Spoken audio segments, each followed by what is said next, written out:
We are gathered at this moment in a spirit of prayer to begin another powerful prayer.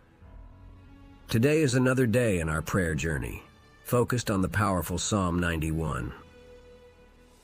I see that many are already joining us, and I ask that you prepare your heart and spirit to receive these words and be blessed at the end of our prayer.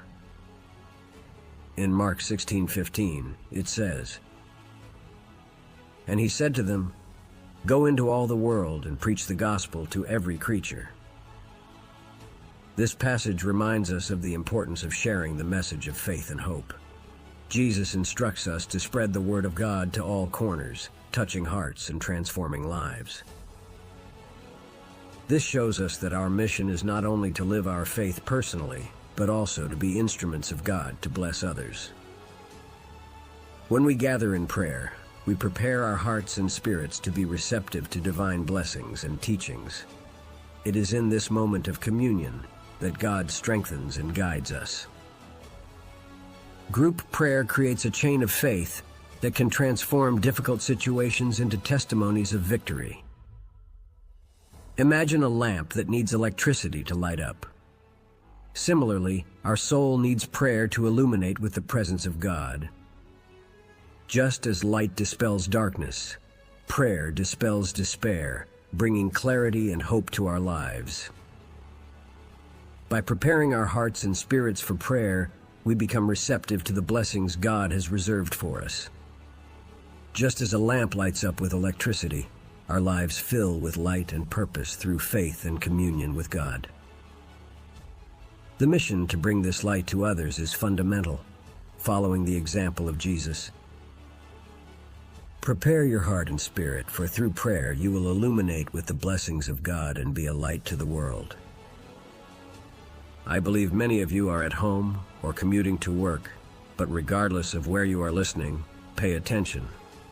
I see names and prayer requests being left in the comments. Do the same, leave your name and request.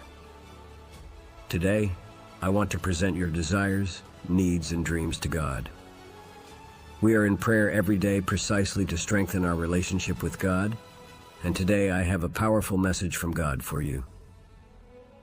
In Philippians 4:6, it says, "Be anxious for nothing, but in everything by prayer and supplication, with thanksgiving, let your requests be made known to God." This passage teaches us not to carry the burden of anxiety. God invites us to bring Him our desires, needs, and dreams through prayer. When we lay our worries before God, we trust that He takes care of us and guides us on the best path. Daily prayer strengthens our relationship with God, creating a constant and deep communication channel. It is through this continuous practice that we find peace, clarity, and the certainty that we are not alone. Prayer is not just a religious practice, but an intimate dialogue with our Creator, where we can express our desires and find comfort. Imagine a boat sailing on the open sea. Without an anchor, it would be carried by waves and currents. Without direction, prayer is the anchor of our soul.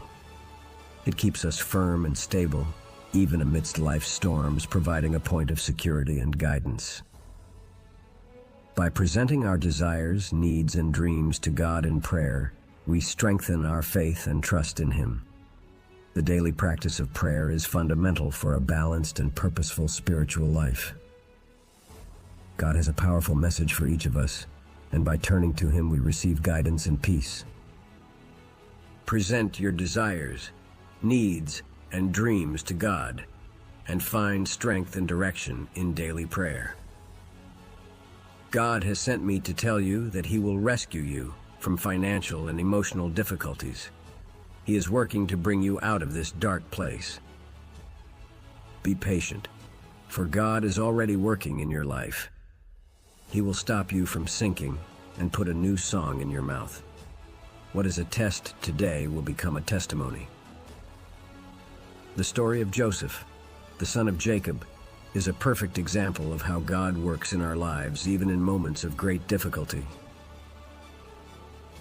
Joseph was sold by his brothers as a slave and taken to Egypt. Despite being unjustly accused and imprisoned, Joseph kept his faith in God. While in prison, Joseph could have lost hope, but he trusted that God had a plan for his life. His patience and faith were rewarded when God elevated him to a position of great power in Egypt, as governor, responsible for saving many lives during a severe famine. Joseph's life teaches us that even when we face difficulties and injustices, God is working in our favor. What may seem like a test today will transform into a powerful testimony tomorrow if we maintain our faith and patience. God never abandons us, even in the most challenging circumstances. Just as Joseph was rescued from prison and elevated to a position of honor, God will also lift us from the depths and put a new song in our mouths. Our patience and faith will be rewarded, and our trials will turn into testimonies of victory. Just like Joseph, have patience and faith, for God is working in your life and will turn your tests into testimonies. Those who look at your story will see God's faithfulness in your life. Accept this message and keep it in your heart. When you are living this new time, remember this day, this message, and this prayer. Remember the day you almost gave up, but God used a simple preacher to rekindle your faith and hope. Stay strong, awaiting the good news of the Lord.